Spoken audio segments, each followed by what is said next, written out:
Hi, morning, this is Ling. Welcome to my channel, Ling's Adventure in China, episode number 4.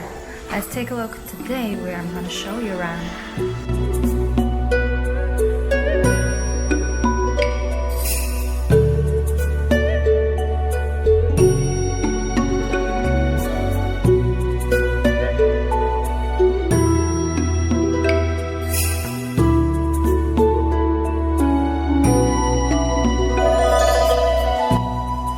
This is the Forbidden City, also called Zijingcheng in Chinese. It is a very famous palace complex located in Dongcheng district. Passing through the security gate, and we arrive inside the Forbidden City. Exactly. Today I'm gonna show you around the Forbidden City, and this is the Meridian Gate, which sits in the central axis of the total arrangement, and this is also the place where they want someone guilty be executed. Okay, I just entered. I show you around the Meridian Gate of the Forbidden City. I wanted to highlight that it's not only the Forbidden City located in Beijing has been inscribed into the UNESCO Heritage Site list, but as well as a lot of imperial palaces in Beijing and Shenyang dated back to Qing and Ming Dynasty. They are selected as a group of historic architectural buildings and residence places as very strong and unique testimonies of the particular history. So I actually booked a group tour for half a day, so they will be more experienced to show me around the place. Let's go. The Forbidden City was constructed from 1406 to 1420, and it was the former Chinese imperial palace and winter residence of the Emperor of China from Ming to Qing Dynasty between 1420 and 1924. The Forbidden City served as the home of Chinese emperors and their households, and was the ceremonial and political center of the Chinese government for over 500 years. In the center, just behind me, it's called Golden Water Bridge. This is Golden Water. And then after we pass this bridge, just in front of us is the Hall of Supreme Harmony. The place was built not in Qing Dynasty, but in Ming Dynasty, the third emperor of Ming Dynasty. And then it took all over 14 years, and 10 years of which was only used for the preparation of the all raw materials. And now it has been 600 years old. It's a very symmetrical architecture. This is the central axis, to the right, and then it's the eastern part, and to the left, the western part.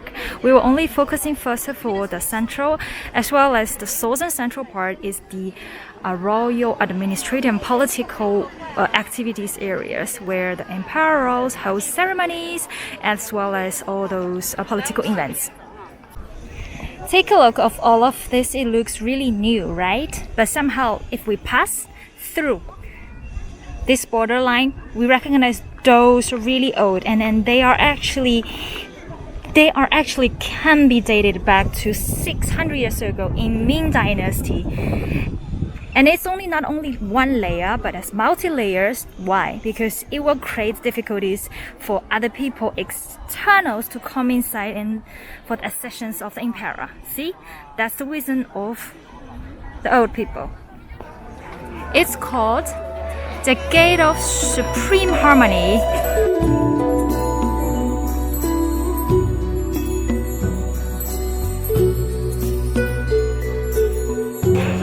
I'm gonna show you around and explain a little bit this giant, actually two giant brown lions situated in front of the gates of Supreme Harmony.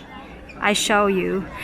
As we know, the lion is the king of the wild. So for royal families, they wanted to express the strong and very high-end hierarchy of the royal families, putting into the ordinary family's mindset. Passing through the gate, we arrive at the Hall of Supreme Harmony. Over there, This is exactly the administrative and political office for the old emperors. And this is also the giant space square is for the royal family to hold holds events. The Forbidden City is a rectangle measuring 961 meters from north to south and 753 meters from east to west. The layout of the Forbidden City activated and protected in the Imperial Code of Ethics as a very vivid physical installation. This is Road of Jade, sits in the central axis of the palace, and this is Sundial, also called 日晷. This is called the bronze and iron vats. However, if you see now, it's all covered by gold. But during the Opium Wars, Anglo-Franco armies came and basically destroyed all of it and scratched and corrupt all these possibilities of gold. There are altogether 344 vats in the Forbidden City. This is the rare side of the heart of its supreme harmony. Take a look at this colorful decoration. It has been renovated in 2008 for Olympic Games. It took 1 year. And right after the Hall of Supreme Harmony, we will enter the second hall. It's as well the second of the whole 3 collections. It's called the Central Harmony, Hall of Central Harmony. Take a look, it's just over there. Yes, and this is the place where the emperor, after the ceremonies, took a rest. Compared to the Supreme Harmony, Central Harmony does not actually has the renovated color decorations at the edge.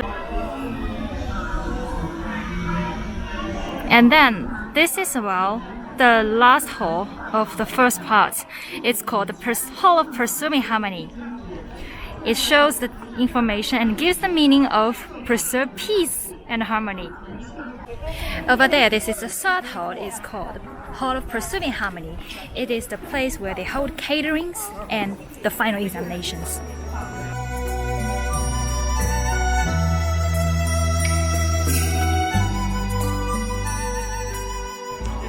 When we finish the tour, at the end of the Hall of Preserving Harmony, it's the end of the front garden, and this is the part for political and administrations for imperials, and it's forbidden for all the females residents in the palace.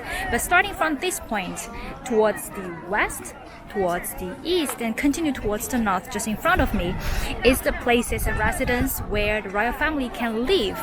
Over there, to the rusty end of this entrance part is a special military agency. Behind the special agency is the Hall of Mental Cultivation. Cultivation is a place where emperors wanted to take a rest as well as do a lot of administrative work.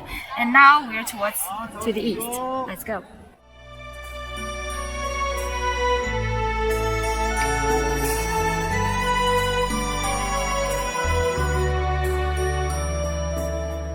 Let's continue the Road of Jade, and this is as well towards the residence of the royal emperor.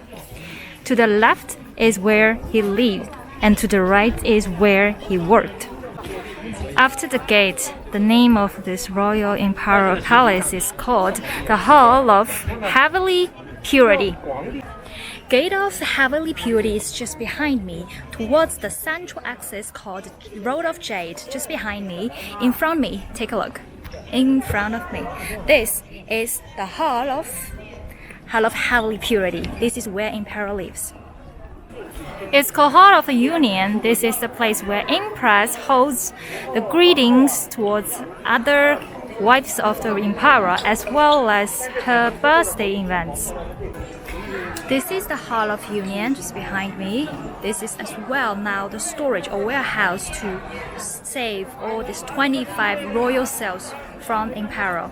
And next to it, just to the north part of the palace, is the Palace of Earthly Tranquility, Tranquillité in French. This is where the Empress resides. From this map demonstration, we will arrive at the 6 Eastern Palace areas. This is where all the wives of Imperial lived.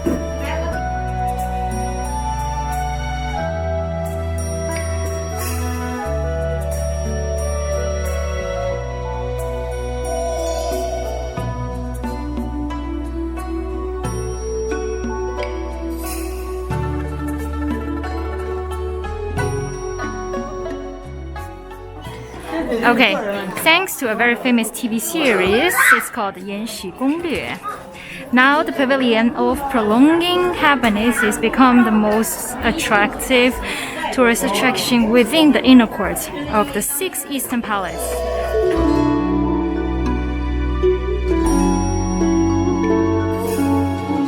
Okay, here we go. It's a very typical Western style of this so-called pavilion of the prolonging happiness. This little tiny lane is called Yin-Yang lanes. You will always see the half of the shades and half of the sunshine. I would love to show you around. There's another gallery. It's called a Treasury Gallery. There is so many collections of the old times. Here we are. It's called Treasure Galleries. 1, 2, 3, 4, 5, 6, 7, 8, and 9. 9 in Chinese meaning, the number 9 is equivalent to the meaning of longevity. So this is so-called the 9 dragon screens, built in 1872. The Treasure Gallery is a series of exhibition spaces in the northeast part of the Forbidden City. It consists of 6 gallery rooms displaying pieces from the Imperial collection.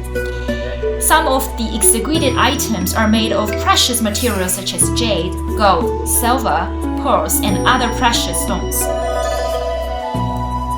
As the example of Asian architectural hierarchy, construction techniques, and architectural art, the Forbidden City, as well as smaller Treasury Gallery, influenced official buildings of the subsequent Qing dynasty over a span of 300 years. Since 1925, the Forbidden City has been under the charge of the Palace Museum, whose vast holdings of paintings, calligraphy, ceramics, and antiquities of the Imperial collections make it one of the most prestigious museums in China and the world.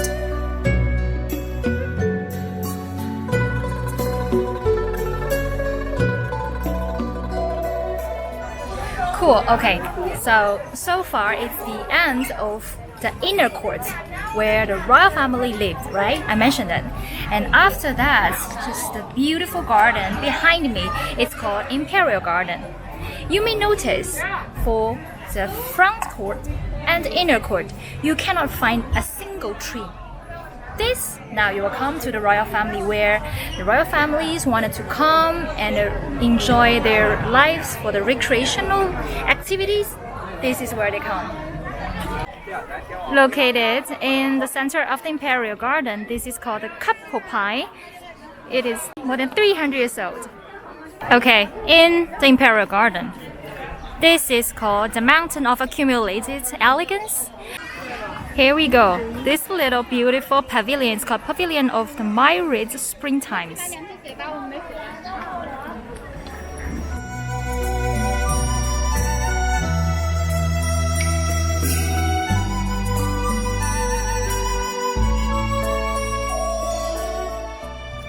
Walking along the north corridor of the Imperial Palace, it's also called the Forbidden City. We call it the end of this visit.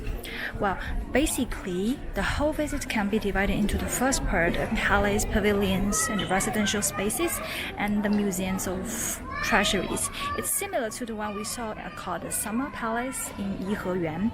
We would call it the seasonal palace for royal families, and this is the traditional royal family residential places. But do remember, when it has been inscripted into the list in if I remember correctly, in 1987, it's not just about the palace of Qing dynasty in Beijing, but as well the Imperial Palace in Shenyang, the whole collections of the buildings are recognized as a whole, as a piece of art, to be the testimonies of that part of history. More important details, I will give it a very long description on the video, so we'll take a look on that. This symbolic signature of 5 Chinese words called the Palace Museum, I want to show you, as well as the ending of today's episode. See you in my next one. Bye!